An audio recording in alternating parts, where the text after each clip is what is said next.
Hello, c'est Léona et bienvenue dans la saison 5 du podcast des âmes audacieuses. Explorons ensemble mindset, spiritualité, entrepreneuriat et créativité pour incarner ton essence et être en expansion dans ta vie et ton entreprise. Coach pour les âmes audacieuses en transition professionnelle et les entrepreneurs du nouveau monde, prof de yoga, apprenti astrologue, je suis également l'auteur d'Audacieuse devient l'héroïne de ta vie. Je suis convaincue que revenir à soi est le point de départ d'une vie alignée et magnétique. Allez, embarque avec moi. Je serai ta guide lors de ce road trip sacré à l'intérieur de toi-même. Dans cet épisode, je te partage comment la méditation peut te soutenir dans ton quotidien d'entrepreneur. Tu le sais, selon moi, revenir à soi est le point de départ d'une vie et d'une entreprise alignée. Ça fait toute la différence. Incarner son essence, c'est ce qui permet ensuite de manifester ce que l'on vibre sans effort et d'être en expansion.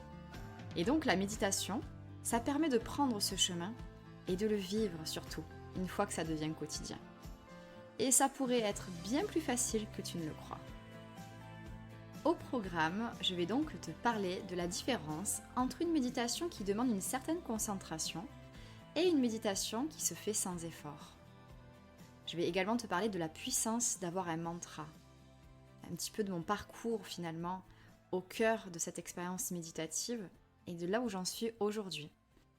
Et tu pourras même me piquer d'ailleurs mon mantra, celui que j'utilise au quotidien, pour que tu puisses vivre cette expérience.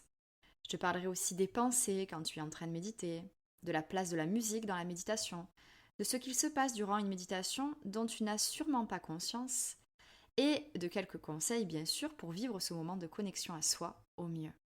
Et tout ça est ancré dans la perspective d'une vie d'entrepreneur. Ça va faire 10 ans que je médite de façon plus ou moins constante et régulière. Quelques années maintenant que c'est devenu une constante. Quand j'ai commencé à pratiquer la méditation, c'était vraiment au cœur d'une pratique de yoga, et ça l'est toujours d'ailleurs. Donc c'est dans ces racines-là en fait que je vais puiser ce que je partage aujourd'hui avec toi. Dans le Yoga Sutra de Patanjali, il y a 8 branches du yoga. Et la 6e branche du yoga, c'est Dharana. Et en sanskrit, ça signifie concentration. Et donc, ce qu'on peut lire, c'est que Dharana, c'est la relation d'attention du mental à un secteur déterminé. Et puis, l'histoire continue. Ensuite, il y a Dhyana, qui est le fait de maintenir une attention exclusive sur un seul point. Et ensuite, quand la conscience est en relation avec ce qui n'a pas de nom, la source, c'est le samadhi. L'accomplissement des 3, c'est le samyana.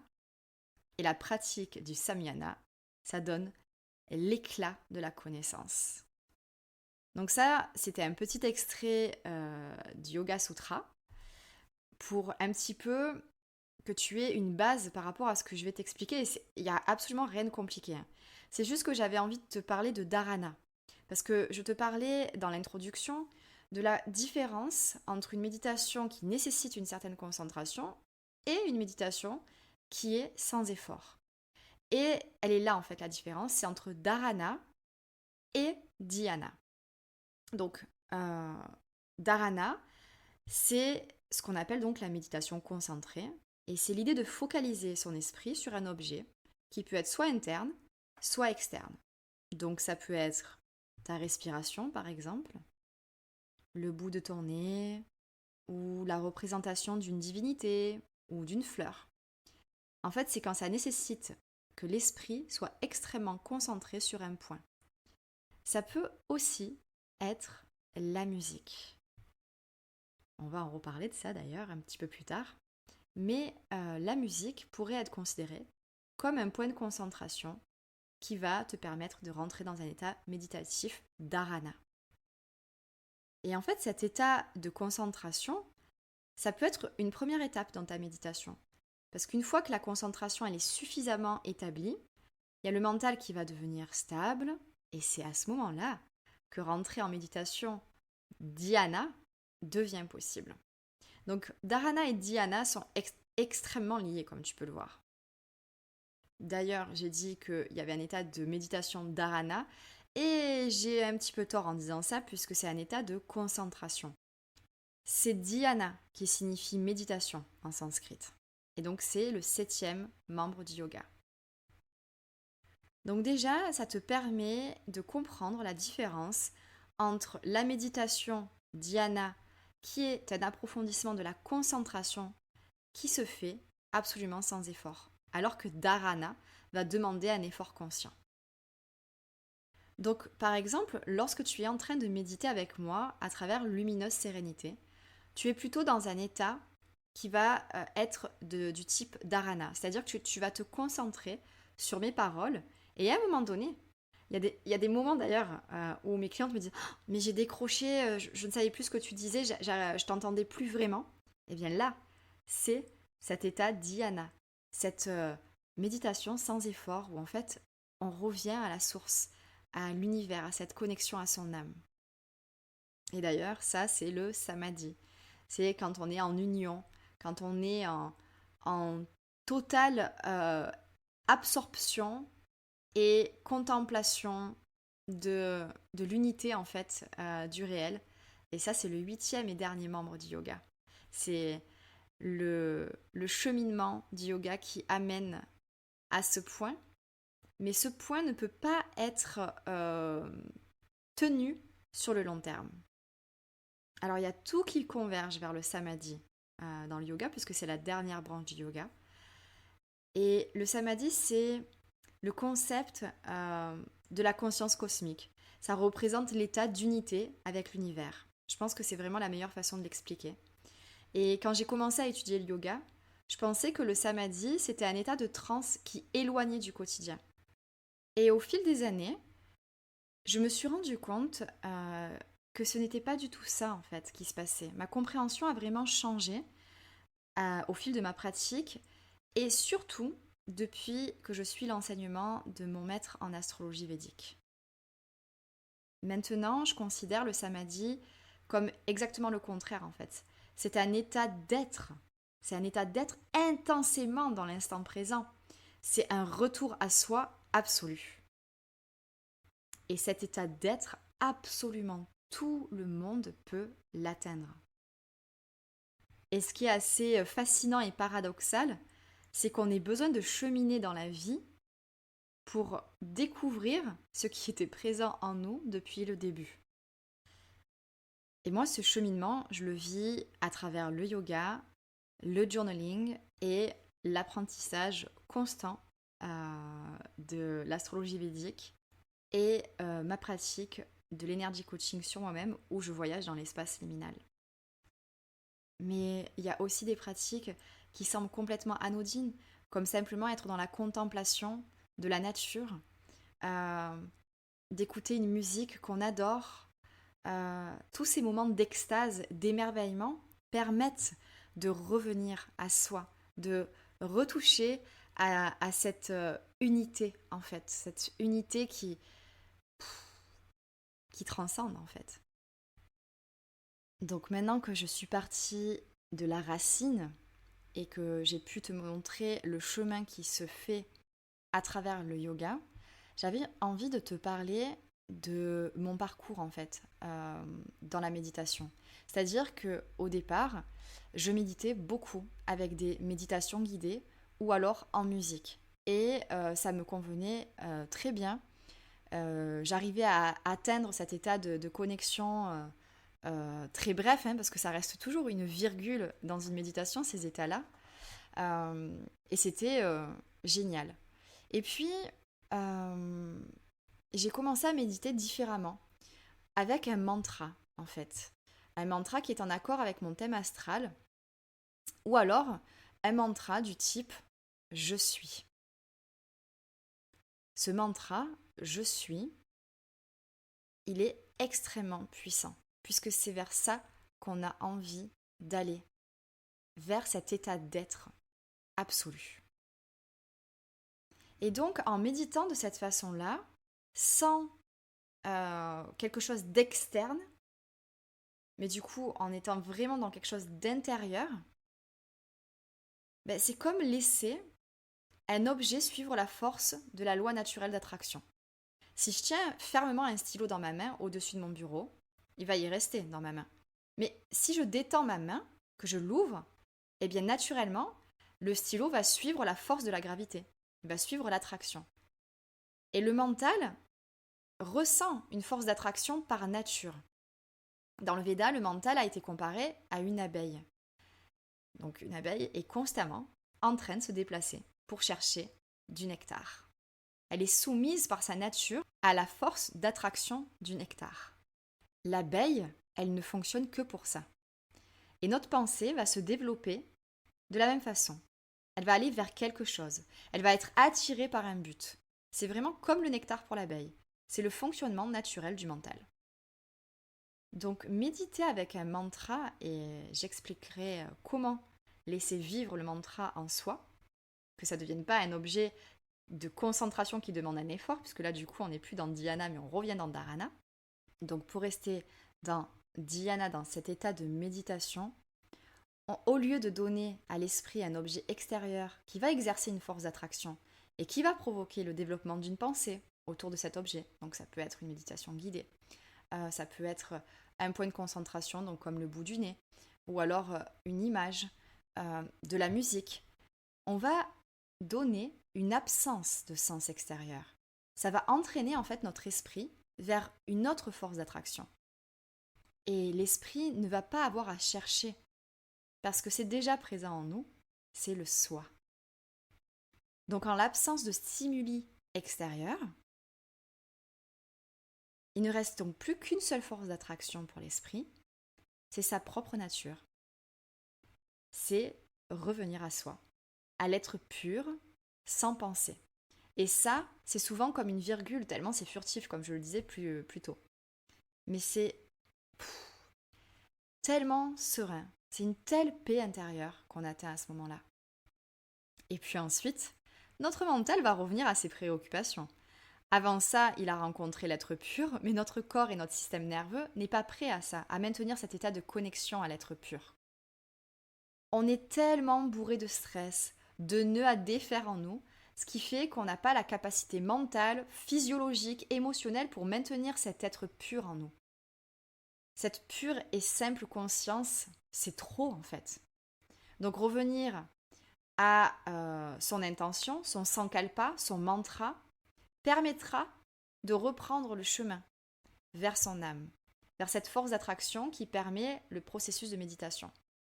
Et c'est vraiment l'expérience la plus délicieuse qui soit, que le mental puisse revenir à soi. Mais encore une fois, ça ne dure jamais longtemps, parce que quand on atteint ce point, il y a tout le système sur lequel repose le mental qui n'existe plus, et c'est pas supportable en fait. C'est comme essayer de mettre quelque chose d'immense dans un petit contenant. Donc pour reprendre, c'est un véritable cheminement la méditation. C'est une véritable danse même, je dirais. Et sache qu'à chaque fois que tu as une pensée, c'est un nœud qui se détend pour être libéré. Et puis tu reviens à ton mantra. Donc la clé pour méditer, pour être dans cet état dhyana, c'est que ce soit naturel et sans effort. On va diriger l'attention vers le mantra, mais on ne se force pas à répéter le mantra. C'est très subtil ce que je suis en train de dire, mais le mantra doit se prononcer lui-même en soi, en fait. La prononciation, c'est un peu le mantra qui décide, quoi. Rapide, lente, étirée, par petites touches.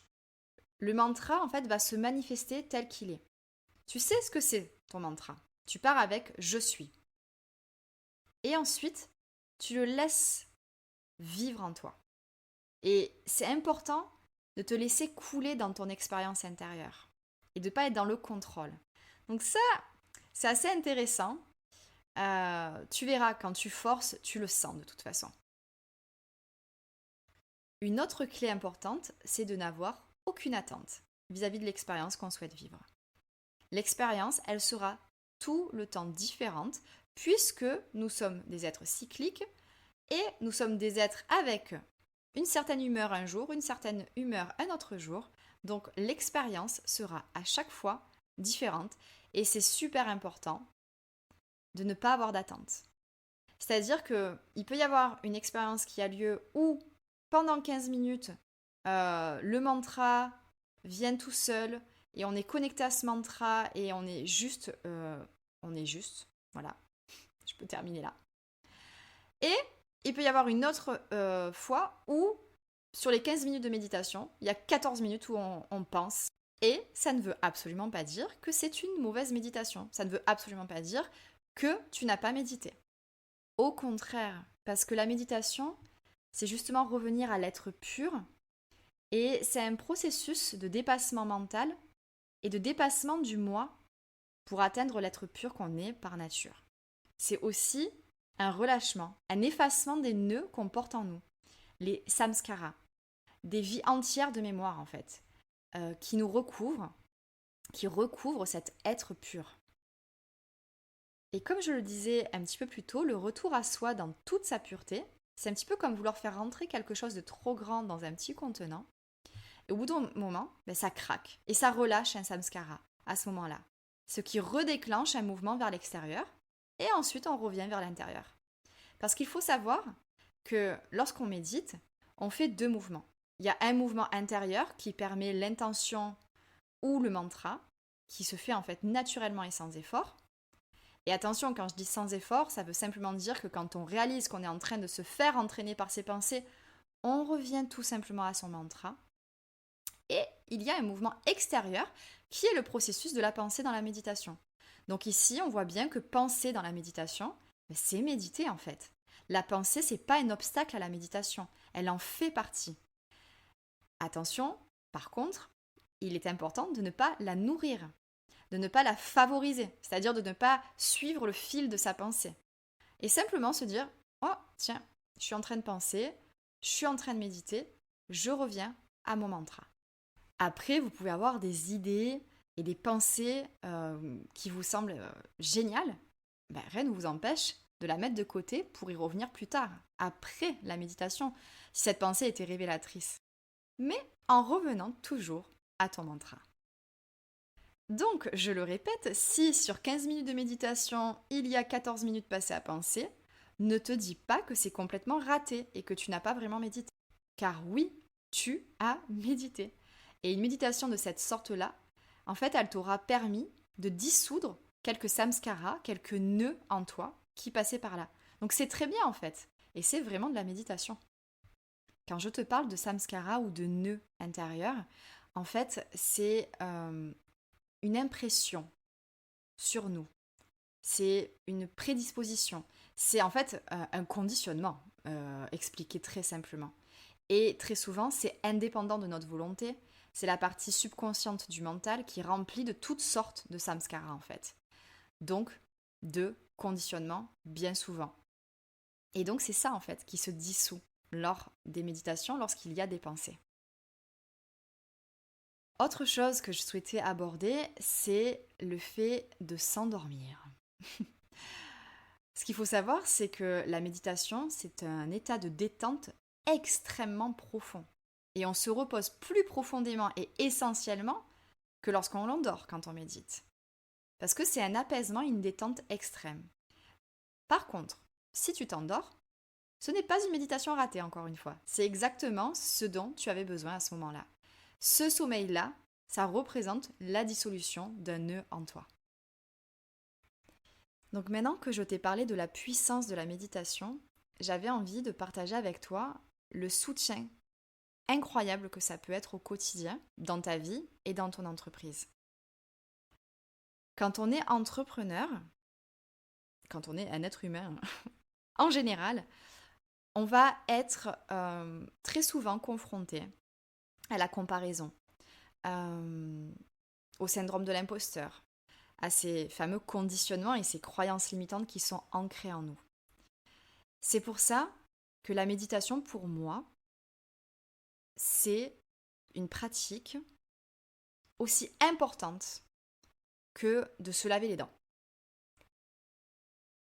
Parce que ça permet de revenir à notre essence, Et donc quand on revient à notre essence, quand on revient dans cet état d'union à soi, plus connecté que jamais à son âme, on a conscience de qui on est, de ce que l'on vibre naturellement, et du coup, tout se met à fonctionner avec beaucoup plus de fluidité dans la vie.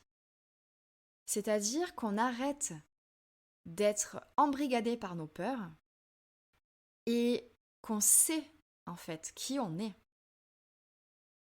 On est aligné et du coup magnétique, c'est-à-dire qu'on manifeste la vie et l'entreprise qui nous fait vibrer à partir de cet espace d'alignement en soi. C'est le point de départ d'absolument tout dans une vie, d'incarner son essence. Et c'est toujours par là que je commence mes accompagnements. On commence toujours par naviguer vers l'essence de ma cliente. Qui est-elle? Qu'est-ce qui la rend unique? Et comment elle peut retourner à cet état d'être et être en fait, tout simplement, incarner son essence pour être ensuite en expansion. Mais le point de départ, c'est incarner son essence. Et à partir du moment où elle incarne son essence, qu'elle arrête de se comparer, qu'elle arrête de se laisser terrasser par ses peurs, qu'elle se libère de ses croyances limitantes. Donc la méditation, elle va aider sur ce point-là, mais il y a aussi un travail actif à mettre en œuvre pour se libérer de ses croyances limitantes. La méditation va en fait fluidifier ce travail, c'est un petit peu comme huiler la machine pour que ce soit encore plus fluide et naturel et sans effort. Et puis une fois qu'il y a cet alignement, on peut commencer à co-créer avec l'énergie de son entreprise quelque chose de vrai, quelque chose qui va avoir un réel impact parce que ce sera complètement aligné à sa mission de vie. Et ça fonctionne pour la vie d'une entrepreneur, mais ça fonctionne dans absolument tous les domaines d'une vie. Ça fonctionne aussi dans le relationnel pour attirer les personnes qui vont vibrer sur la même longueur d'onde que nous. Ou alors pour manifester un lieu de vie, un environnement qui sera en alignement avec notre vibration et notre essence. C'est une clé en fait, une clé incroyable à côté de laquelle on passe, mais tellement facilement. Notre société, elle nous invite à nous concentrer uniquement sur des choses qui sont à l'extérieur de nous-mêmes. Alors que depuis le début, tout est présent en nous et on l'a oublié. Et la méditation, c'est à ça que ça permet de revenir. Ça permet de revenir à soi, à son essence et de se rappeler en fait à quel point c'est important, à quel point c'est le point de départ de tout. Dès qu'on va commencer à s'éloigner de son essence, la vie ne va pas vibrer de la même façon. Et c'est très facile de s'en rendre compte. Moi, je sais, parce que j'ai plein d'exemples où, justement, je me suis pris des petites plumes, des cailloux et des camions aussi, quand je n'étais pas alignée. Quand je dis plumes, cailloux, camions, c'est en référence à ce que je partage dans mon livre Audacieuse. C'est quand l'univers, notre âme aussi, nous envoie des petits signes, des petites synchronicités pour nous dire t'es sûr que tu vas dans la bonne direction là? Bon, je t'envoie une petite plume. Et puis on ignore la plume. On se prend un caillou. Et puis si on ignore le caillou, on finit par se prendre le camion. Donc c'est de toute façon très humain.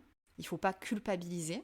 Moi, j'assume complètement parce que si je n'avais pas vécu tout ça, je ne pourrais pas savoir en fait à quel point cet alignement, à quel point incarner mon essence est juste primordial au quotidien. Si tu me voyais, là, je parle avec mes mains, je suis vraiment animée par ce que je te partage.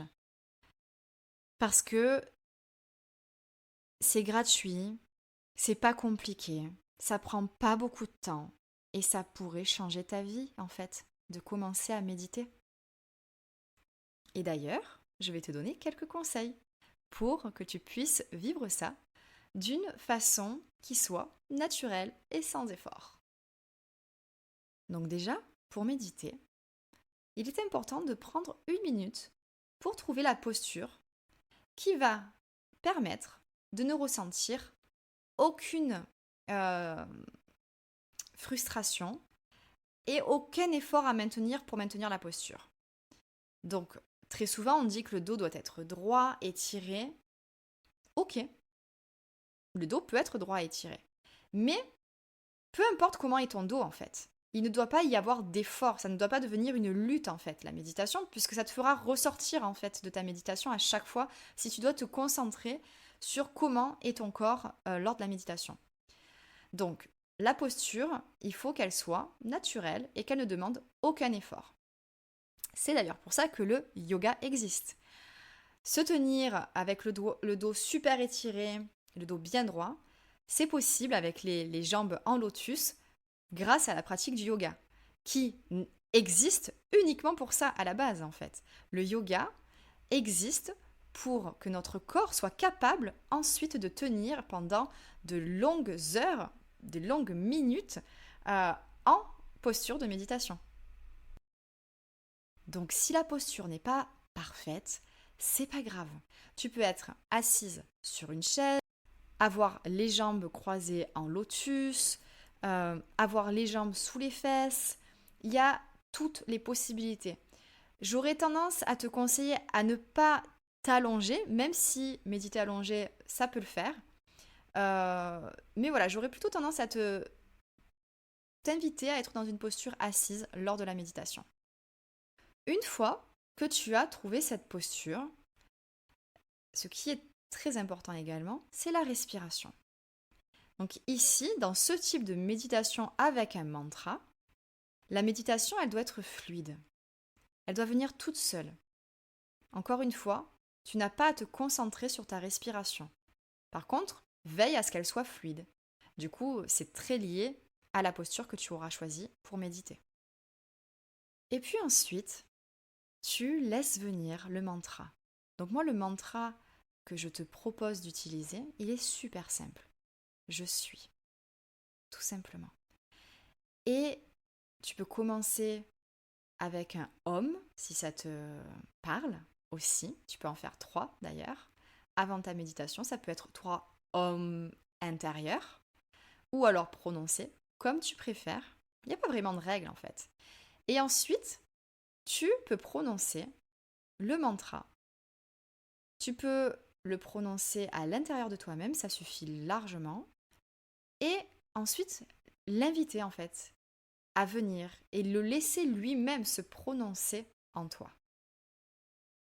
Tu verras, il n'y a qu'en passant à la pratique que tu comprendras ce que je veux dire. Mais en tout cas, ne force pas. Laisse-le venir, vraiment. Et observe comme c'est naturel et fluide. Si tu as des pensées durant ta méditation, accueille-les. Ok, je suis en train de penser, je reviens à mon mantra. Je suis. Je suis. Je suis. Et le mantra revient. Et il y aura peut-être une autre pensée qui va revenir, mais tu sais maintenant. Tu as juste à revenir à ton mantra, encore et encore. Concernant la durée de ta méditation, je te conseille de partir sur une méditation de minimum 10 minutes.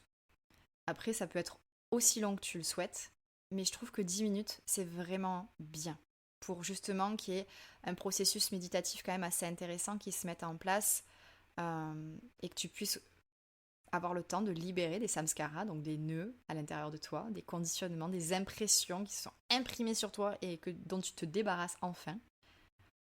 Et puis que tu puisses aussi avoir le temps de te connecter en fait à la pureté de ton être aussi. Ensuite, à la fin de ta méditation, prends le temps de sortir de ton état méditatif. Prends le temps d'ouvrir doucement les yeux et garde 2 minutes pour contempler un petit peu ce qui se passe autour de toi, commencer à remuer les extrémités de ton corps, mais à ton rythme. Prends au moins 2 minutes avant de te lever suite à ta méditation. Donc là, c'est si tu pars directement dans l'idée de méditer avec un mantra. ce que tu peux également faire avant de méditer avec le mantra, c'est d'écouter de la musique. La musique de Warren, par exemple, avec son handpan. Je sais que vous êtes nombreuses à adorer cette musique-là, et je comprends bien pourquoi. Attention, ce sera un état de concentration. On sera vraiment dans le dharana. Parce que la musique, en elle-même, ok, elle peut amener à cet état d'être pur. Et je suis certaine d'ailleurs que tu l'as déjà ressenti, moi je l'ai ressenti tellement de fois. Mais ça reste quand même extérieur à toi-même. Donc ça peut créer comme une sorte de conflit entre la musique et le soi pur. Et du coup, les mettre ensemble pour réellement rentrer dans un état méditatif, ça peut créer comme une sorte de division en fait entre toi, le mental et ton âme. Donc méditer sans musique et avec ton mantra, ça permet de conserver en fait toute la force d'attraction du soi. Mais tu peux tout à fait écouter une piste peut-être de 3 petites minutes pour te concentrer sur la musique et apaiser ton mental avant de rentrer dans l'état méditatif accompagné de ton mantra. Ça, c'est tout à fait possible. Et encore une fois, il n'y a aucune vérité absolue dans ce que je suis en train de partager. Ce que je te partage, c'est mon ressenti, c'est mon cheminement et c'est ma pratique actuelle, celle qui me permet vraiment de revenir à moi d'une façon extrêmement puissante et de libérer ce qui a besoin d'être libéré. Il est tout à fait possible d'avoir une activité méditative en dehors de la pratique de la méditation avec un mantra. Jouer du handpan, par exemple, c'est une pratique méditative. Marcher dans la forêt, c'est une pratique méditative. Regarder l'eau de la rivière couler, c'est une pratique méditative. Contempler les oiseaux, c'est une pratique méditative. Mais ça n'a pas la même intention que cette pratique dont je te parle qui permet de revenir au soi pur. J'espère vraiment que tu vas donner sa chance à la méditation pendant au moins 21 jours. Ce serait juste merveilleux que tu t'offres ce cadeau, en fait, parce que ça aura un impact sur ta vie et ton entreprise, tu peux en être certaine. N'hésite pas à tenir un petit journal si tu te livres à cette expérience sur minimum 21 jours, j'espère vraiment, pour noter un petit peu ce qui change en toi, dans ta perception de la vie, de ton entreprise, du monde, de tes relations, de ce qui t'entoure, de ton environnement. Ce sera super intéressant de pouvoir voir l'évolution en fait dans ta perception de ce qui t'entoure et dans ta perception de la vie en elle-même. J'espère en tout cas que cet épisode t'a plu. Moi, je me suis régalée à l'enregistrer. J'ai aussi enregistré un autre épisode qui parle du yoga. Le titre de cet épisode, c'est Comment le yoga pourrait changer ta vie. Et dans cet épisode, je parle de la philosophie du yoga, parce que le yoga, c'est bien plus vaste que les asanas. Je pense que si tu me suis depuis un moment, tu le sais. N'hésite pas aussi à te lancer avec mon cahier yoga, qui est un cahier de vacances intemporel pour adultes et qui est extrêmement profond. J'ai beaucoup de personnes qui ont été assez surprises de la qualité en fait de ce que je partage dans ce cahier, qui reste complètement accessible, mais voilà, qui est quand même assez profond. Donc, pour en revenir à l'épisode de podcast, tu pourras y découvrir du coup les piliers qui fondent cet art de vivre, comme dans le cahier de vacances d'ailleurs, et tu verras que ça peut être très facile de les intégrer à ta propre vie. Qu'il y a même certains piliers qui font déjà complètement partie de ta vie et qui sont complètement alignés à tes valeurs. Dans cet épisode toujours, je partage des périodes challengeantes de ma vie que le yoga m'a aidé à dépasser. Le point de départ de ma pratique suite à la maladie, où là le yoga m'a vraiment sauvée. Et je parle aussi du début de mon parcours en tant que professeur de yoga, à travers ma formation. Une période extrêmement challengeante où je me suis déconstruite et reconstruite, non sans résistance et peur, tout au long du processus. Tu verras, il y a pas mal d'anecdotes en toute vulnérabilité, des moments intimes et puissants que je partage avec toi dans cet épisode. Donc c'est vraiment un plongeon dans mon âme et je pense que ça pourra t'éclairer encore plus sur ce que cette philosophie pourrait apporter à ta vie. Après, ça ne veut pas dire qu'on devient des yogis parce qu'on commence à s'intéresser au yoga. Il n'y a absolument aucune obligation, mais ça peut être intéressant de se pencher sur ce qu'il y a derrière posture et cette gymnastique, il y a tout un monde en fait à découvrir. Le lien de cet épisode de podcast est directement accessible sur l'espace membre Odyssée dans l'article qui s'appelle Comment la méditation soutient mon quotidien d'entrepreneur. Et tu pourras également trouver un autre lien pour une playlist dans laquelle tu pourras retrouver des méditations guidées que j'ai enregistrées spécifiquement pour le podcast des âmes audacieuses. Tu verras, ça peut être justement une pratique en amont de ta pratique de la méditation avec le mantra, de méditer avec moi pour calmer ton mental et ensuite rentrer dans cet état méditatif très profond. Tu y trouveras également le lien si tu souhaites te lancer avec mon album de méditation Lumineuse Sérénité, qui est accompagné d'exercices de journaling pour aller encore plus loin. J'ai hâte de te retrouver en commentaire dans l'espace membre Odyssée pour savoir un petit peu comment tu te sens par rapport à l'idée de méditer. Est-ce que c'est quelque chose que tu envisageais avant? Est-ce que ça t'a donné envie d'écouter cet épisode de podcast? Est-ce que tu as des questions? N'hésite pas à partager tout ça avec moi, je serai heureuse de te répondre et puis heureuse qu'on puisse se connecter dans cet espace membre que j'ai créé spécifiquement pour ça.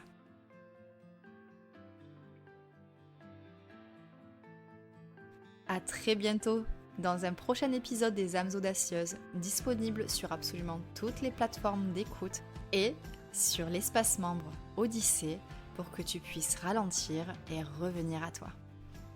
Et aussi te connecter à tes sisters audacieuses parce que j'ai envie que notre sororité soit vivante.